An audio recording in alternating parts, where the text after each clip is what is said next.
Hallelujah! Purihin po ang buhay na Diyos at isang napakagandang umaga po sa ating lahat, mga kapatid, sa mga nakikinig po dyan sa sulok. Ayan, naghihintay ng kasama. Inaanyayahan ko po na habang tayo po ay naghihintay, habang tayo po ay wala pang ginagawa, inaanyayahan ko po ang bawat isa na tayo po ay makinig, ano? Makinig po ng kahit ilang minuto lamang para sa mga salita ng Diyos. Kung hindi pa po kayo nag-church ngayong umaga, ayan, ito po yung pagkakataon natin para makapakinig ng mga salita ng Diyos. So bago po natin simulan ay tayo po ay manalangin.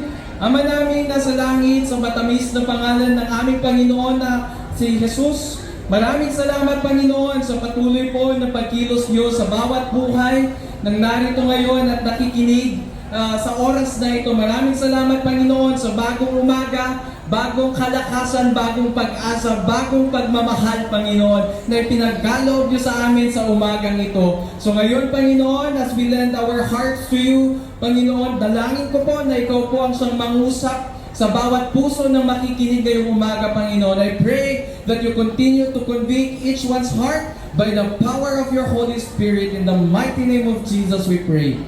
Amen and amen. Hallelujah. Nais ko pong simulan ito mga kapatid ng isang katanungan, ano? Naranasan niyo po bang maghintay? Maghintay ng kasama, sabi niya, paparating na siya in 5 minutes, pero isang oras, so hindi pa siya dumadating. Yan, naranasan niyo po ba yon, yung scam na friend? Scam na friend, sabi niya, papunta na ako dyan, pero naliligo pa lang pala siya. And then, naghintay ka 1-2 oras, hanggang sa dumating siya. Alam niyo po mga kaibigan, itong nangyayari sa buhay natin na ito sa physical, nangyayari din po ito sa ating spiritual. Minsan sa buhay po natin, dumarating ang pagkakataon, ang mga panahon mga kapatid na tayo ay naghihintay sa kasagutan ng ating mga panalangin. Amen? At minsan sa katagalan ng kasagutan ng ating mga panalangin, napapatanong tayo sa Diyos, Lord, bakit kaya ang tagal ng kasagutan ng aking mga panalangin? Bakit kaya taon na? Bakit kaya dekada na, Lord, hindi pa nasasagot itong aking hinihiling sa iyo? Minsan napapatanong tayo sa Diyos, Lord, kailan din ako mabibigyan ng pagpapala? Kailan ako mabibigyan ng kasagutan? Amen? Nasubukan po ba natin yon sa buhay natin? Sa ating isipan, sa ating puso? Sapagkat maging sa Biblia, mga kapatid, mayroon din pong isang lalaki na halos 38 years. 38 years siyang naghintay ng kagalingan. Sabi po yan sa John chapter 5 verse 1 to 15, mayroong isang lalaki na may sakit. May sakit for almost 38 years. At doon sa pool ng Bethesda, nandoon na malagi ang mga bulag, nandoon nakatambay or naghihintay yung mga pipe, yung mga may kapansanan, yung mga paralitiko. So itong lalaking ito na may sakit for almost 38 years, nandoon din siya. Sapagkat sabi niya sa verse 4, merong panahon, dumarating ang araw na bumababa ang anghel ng Panginoon upang kalawkawin yung tubig doon sa pool of Bethesda. Ang sino mang unang lulusong doon ay mapapagaling. So itong lalaking ito, laging nagbabantay for almost 38 years. Nagbabantay doon na, sana ako yung mauna doon na lumusong. Sana ako yung unang mapagaling kapag bumaba ang anghel at kinalawkaw yung tubig. At nakita po yun ng ating Panginoong Hesus. Nakabag ang ating Panginoong Hesus dito sa lalaki na ito. Sabi niya, man, ito sa lalaki na ito, gusto mo bang gumaling? Gusto mo bang gumaling? Do you want to be healed? Ito po yung katanungan ng ating Panginoong Hesus dito sa lalaking may sakit for 38 years. Ang sabi ng lalaki, Sir, gusto ko mang gumaling, wala namang sumasama sa akin para pumunta doon sa Bethesda, doon sa pool. Lagi akong nauunahan ng aking mga kasama na nais din gumaling. Ito yung sabi niya kay Jesus. And ano po ang kasagutan ng ating Panginoong Jesus? Makikita po natin dito yung habag ng ating Diyos. makikita natin dito kung gaano kalapit ang puso ng Panginoon sa kanyang mga anak na naghihirap. At sabi niya, tumayo ka dyan. Tumayo ka dyan, buhatin mo ang iyong higaan at lumakad ka. Ano po ang nangyari sa lalaking ito na may sakit for 38 years? Gumaling siya, lumakad siya, inangat niya ang kanyang higaan at naglakad siya. Hallelujah! Ito yung isang miracle na ginawa ng Diyos ng ating Panginoong Yesus noong kapanahunan niya. At mga kapatid, hindi lamang ito istorya noong kapanahunan ni Jesus. Sabi ng mga salita ng Panginoon, the healing is flowing right from the throne of God. And those who come and those who will believe in the mighty name of Jesus will be healed in accordance to their faith. So mga kapatid, balikan natin ang buhay natin. Paano natin ito maire-reflect sa ating mga buhay, ano? Sa punto na tinatanong natin ang Panginoon na, Lord, bakit ganito ang buhay ko? Gusto ko rin namang gumaan-gaan ang buhay ko. I've been praying for many years. Nananalangin ako ng napakatagal na panahon. Lumulukod ako, umiiyak ako sa iyo, Diyos. Tumatawag ako sa pangalan mo, pero Lord, bakit minsan parang walang nangyayari? Parang hindi natin marinig ang boses ng ating Panginoong Diyos. At sa katagalan, nawawalan na tayo ng pag-asa. Natatanggap na natin na, baka ito na ang aking kalagayan. Ito na ang kalagayan ng aking pamilya.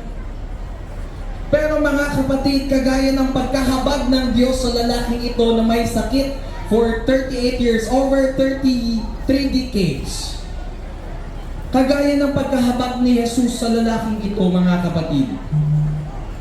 Ganyan din po ang puso ng ating Panginoong Jesus ngayon sa atin.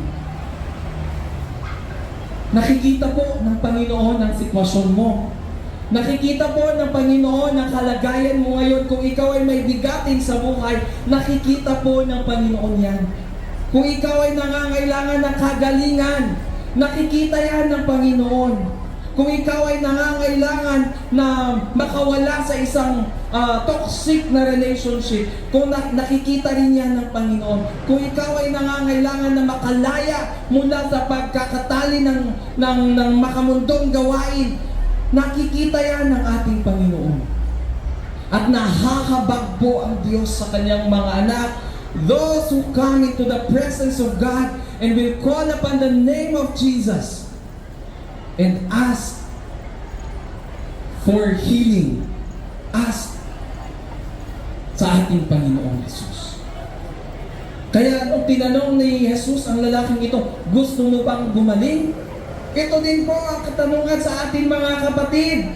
Gusto niyo po bang gumaling sa mga nararamdaman po natin? Kahit po sa nararamdaman ng bulsa. Yes, God can deliver ang karamdaman ng ating bulsa, ng ating pitaka. Di ba? Because ganyan ang pagpapala ng Panginoon. Kaya ano ang challenge sa atin ngayon, mga kapatid? Sabi ng Panginoon, rise up! Bumangon ka dyan sa hinihigaan mo. Kung gusto mong magkaroon ng pagpapala, kailangan mong bumangon. Bumangon saan? Kailangan mo po nating tumayo sa ating pananampalataya. We have to rise up in faith, mga kapatid. Because God cannot do anything for us if we do not rise up in faith. God cannot do anything for us if we do not rise up in faith.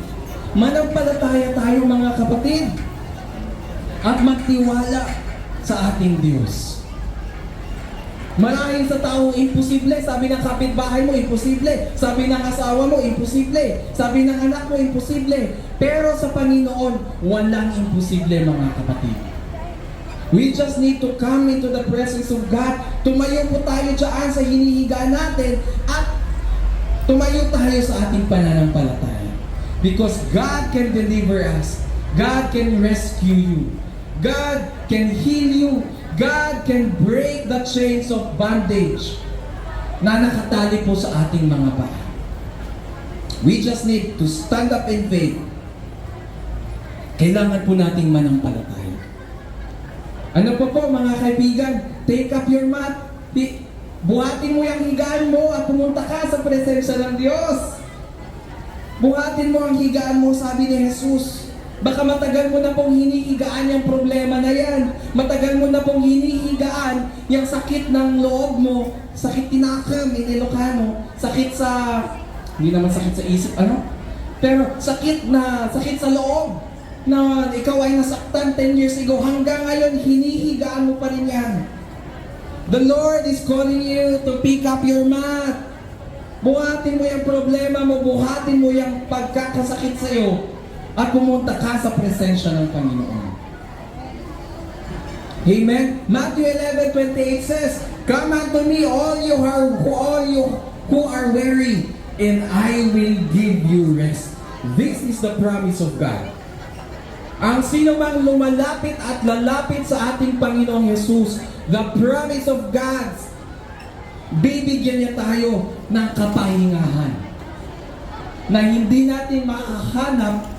Maging sa diskuhan, maging sa inuman, hindi natin mahahanap yan. Pagising mo, may hangover ka pa rin. Pero pag pumunta ka sa presensya ng Diyos, magkakaroon ka ng tunay na kapahingaan, tunay na kapayapaan. At panghuli po mga kapatid, lumakad ka. Tumayo ka, buhatin mo ang higaan mo, at lumakad ka. Lumakad ka saan? Lumakad ka sa iyong pananampalataya. Sabi ng mga tao, "Hoy, hindi ako maniniwala dahil hindi ko nakikita." But you know, faith is believing even without seeing. Faith is believing even without seeing.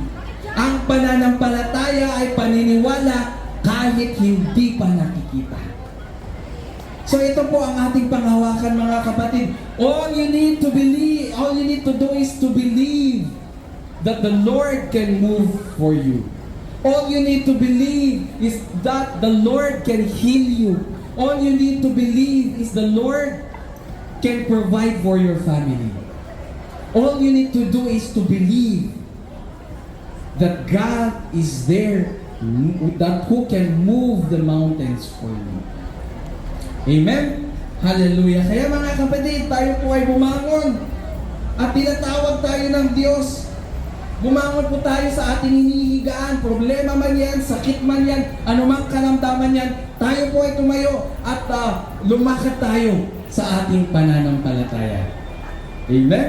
Hallelujah. At ito lamang po ang maikli nating mensahe ngayong umaga. At inaanyayahan ko po ang bawat isa mga kapatid, those who are in need of healing, those who are in need of prayer, those who are in need of the touch of God right now, I am inviting you, we will offer you a prayer. Hindi man kami makapagbigay ng physical na pera, pero ang panalangin po namin ang pwede po nating ibahagi po sa inyo. At alam po natin, pag ang Panginoong Diyos na buhay, na ating sinasamba at pinagsisilbihan ng kumilos, no one can ever shut the door. No one can ever shut the door that the Lord has opened. So inaanyayahan ko po ang bawat isa na tayo po ay lumapit dito po sa mikropono. Kung nangangailangan po tayo ng kagalingan, kung nangangailangan tayo ng isang panalangin para sa ating pamilya, kung nangangailangan tayo ng kalayaan, ay tayo ay lumapit at sama-sama nating ipanalangin yan sa ating Diyos na buhay. Habang po nakikinig tayo ng mga awitin, ay inaanyayaan ko ang bawat isa na lumapit sa mikropono po natin.